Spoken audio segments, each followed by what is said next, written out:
Friends, let's take up microcirculation, capillary circulation and lymphatic circulation. Again, this video is an extension of 5.10 competency, regional circulation guys. Some textbooks do misconfuse these two words, microcirculation and capillary circulation. So, of course, it's not, something very common, but there are references that confuses microcirculation and capillary circulation, putting together both the words into one same heading. But that's not completely right. Microcirculation is different, capillary circulation is different. There is a subtle difference guys, alright, we'll see one after the other. So these three topics, the reason why I have clustered together is, the vessels, they have a same kind of characteristic feature and the behavior is going to be very same, which is why I've just brought all these three subtopics into one cluster and one video. Alright, so let's take up the very first topic, microcirculation.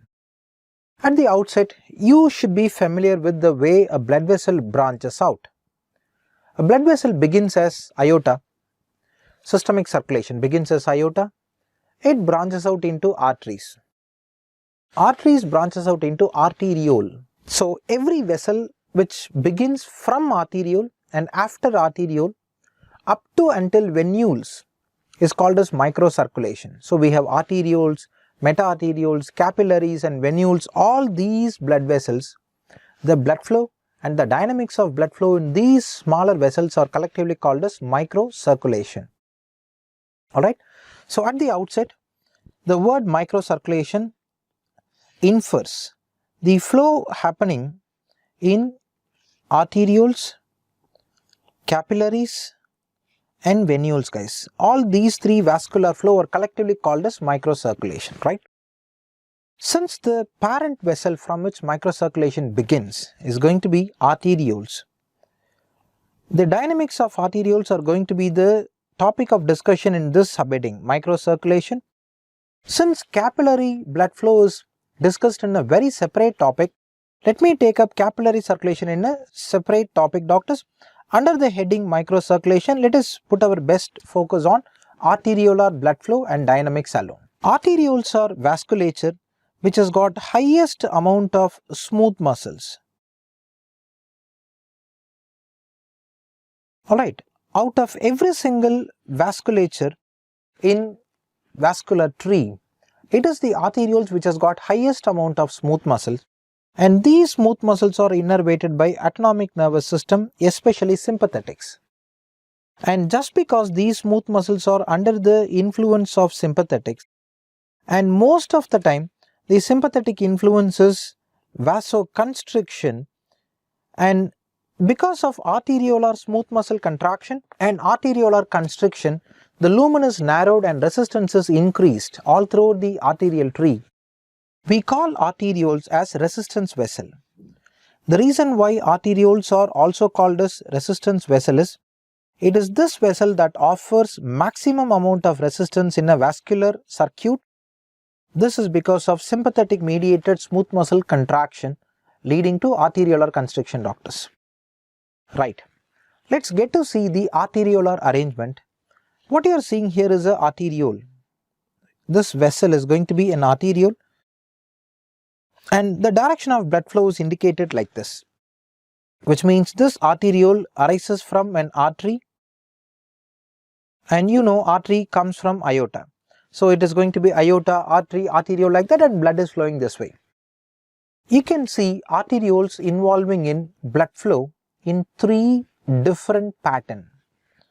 Pattern number one is going to be genesis of capillaries right out of arterioles. Alright, arterioles gives rise to capillaries straight away. That's going to be first pattern of blood flow. So the blood from arteriole gets into capillary. While they flow into capillary, these blood is going to be perfused to the cells. Between capillaries we are going to see cells guys. So these cells are going to take up the oxygen, nutrients from the capillaries. So blood from arteriole flows into capillaries and gets perfused to cells. First pattern of blood flow. Second pattern of blood flow is slightly different. From an arteriole, and another blood vessel arises, and this blood vessel is called as meta-arteriole. This blood vessel is called as metarteriole, and this metarteriole is a blood vessel that arises from arteriole, and this metarteriole in turn gives rise to capillaries. So capillaries arises from metarterioles. The advantages: apart from the control over capillary blood flow by arteriole, we also have another blood vessel called metarteriole influencing capillary blood flow. And one of a peculiar feature of metarteriole is this: a metarteriole is wrapped around by elastic structure, and this elastic structure is going to be called as precapillary sphincter.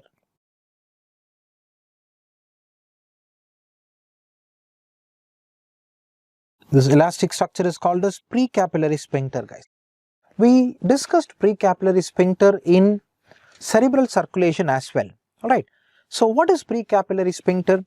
Consider this as a metarteriole, and from this metarteriole we are going to find origin of a capillary, and this genesis, this beginning of capillary from the metarteriole is completely covered by a elastic structure, and this elastic structure is called as precapillary sphincter. The advantage is precapillary sphincter is influenced by,